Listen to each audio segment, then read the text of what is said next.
गटात आहे, कर्जमाफी अजून मिळत नाहीये, काय सांगायला विषय? अरे कर्जमाफीचा GR निघाला, तरतूद झाली, खात्यात फक्त जायचं आहे.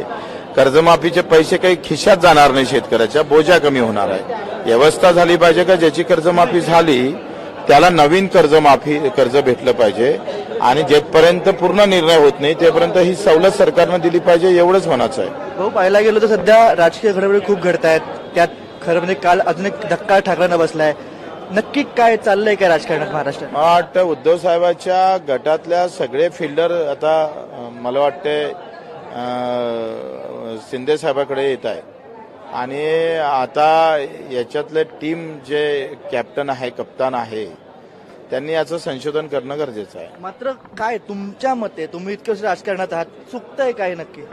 याच्यात सगळ्यांचे चुका आहे. फुटणारा फक्त बदनाम होतं, पण तो फुटेपर्यंत काय येतं याचं आत्मपरीक्षण करणं तेच गरजेचं. मला म्हणायचं की राजकीय पक्षातनं एखादा व्यक्ती बाजूला होतो, काय कारण असतं आणि नक्की ठाकरेंकडनं इतकी माणसं लांब चालली आहेत, काय चुकतंय?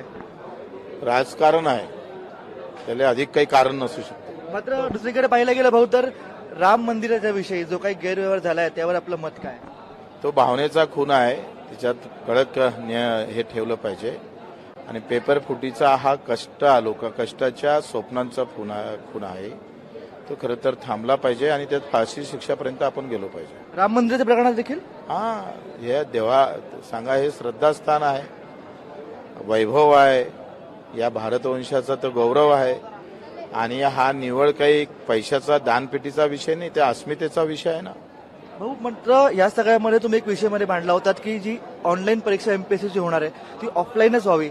आपली अशी भूमिका का बरं? माझा आग्रह आहे ऑफलाईनच व्हावं, कारण त्याच्यात मला असं वाटतं का बदमाशकी कमी होईल.